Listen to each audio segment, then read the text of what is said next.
അസ്സലാമു അലൈക്കും വറഹ്മത്തുള്ളാഹ്. ഇന്നത്തെ വിഷയം സ്ത്രീകളും പുരുഷന്മാരും ഒരുപോലെ മനസ്സിലാക്കേണ്ട വിഷയമാണ്. അതായത് നമ്മൾ മുടി വാരാൻ വേണ്ടി, മുടി ചീകാൻ വേണ്ടി ഉപയോഗിക്കുന്ന ചീർപ്പ്, അത് സ്ത്രീകൾ മാത്രമല്ലല്ലോ, പുരുഷന്മാരും ഉപയോഗിക്കുന്നുണ്ടല്ലോ.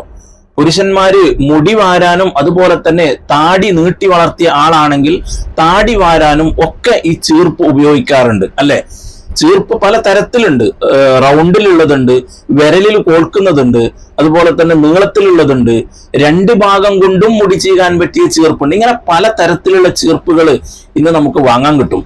എന്നാൽ നമ്മൾ ഇവിടെ നോക്കാൻ പോകുന്നത്, ഈ ചീർപ്പ് പൊട്ടിപ്പോയാൽ അതിന്റെ ഒരു ഭാഗം പൊട്ടിയിട്ടുണ്ട്, അപ്പോ ബാക്കി ഭാഗം കൊണ്ട് മുടി ചീകുന്നത് കൊണ്ട് കുഴപ്പമില്ല, എന്നാൽ അത് ഉപയോഗിക്കാൻ പാടുണ്ടോ, അല്ല അത് ഒഴിവാക്കണോ? ഇതാണ് നമ്മൾ ഇന്ന് നോക്കാൻ പോകുന്നത്. കിതാബുകളിൽ വല്ലതും പറഞ്ഞിട്ടുണ്ടോ? നമുക്ക് അടിസ്ഥാനം കിതാബാണ്. ആരെങ്കിലും ഇങ്ങനെ വായ കൊണ്ട് പറയുന്ന വാക്കുകളല്ല, കിതാബുകളിൽ മഹാന്മാര് പറഞ്ഞിട്ടുണ്ടോ എന്നാണ്.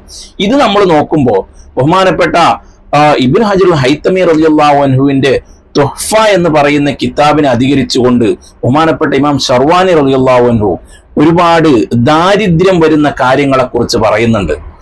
ആ പറയുന്ന കൂട്ടത്തിൽ മഹാനവറുകൾ പറയുന്നുണ്ട്, പൊട്ടിയ ചീർപ്പ് കൊണ്ട് മുടി ചീകിയാൽ ആ വീട്ടിൽ ദാരിദ്ര്യം വരും.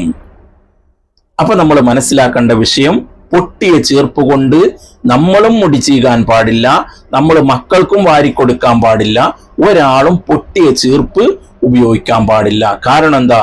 ആ വീട്ടില് ദാരിദ്ര്യമുണ്ടാകുമെന്ന് മഹാന്മാര് കിതാബിൽ രേഖപ്പെടുത്തിയിട്ടുണ്ട്. ഞാൻ നേരത്തെ പറഞ്ഞ പോലെ അവരൊരിക്കലും തോന്നിയതുപോലെ എഴുതൂല. അവർക്ക് വ്യക്തമായ തെളിവുകളുടെ അടിസ്ഥാനത്തിൽ മാത്രമേ അവർ കിതാബുകൾ രേഖപ്പെടുത്തുകയുള്ളൂ. അല്ലാഹു സുബ്ഹാനഹു വ തആല ദാരിദ്ര്യത്തിന് തൊട്ടും എല്ലാ ബുദ്ധിമുട്ടിനും തൊട്ടും കാത്ത് സലാമത്താക്കുമാറാവട്ടെ. ആമീൻ യാ റബ്ബൽ ആലമീൻ. എല്ലാ ആളുകളോടും ദുആ കൊണ്ട് വസിയത്ത് ചെയ്യുന്നു.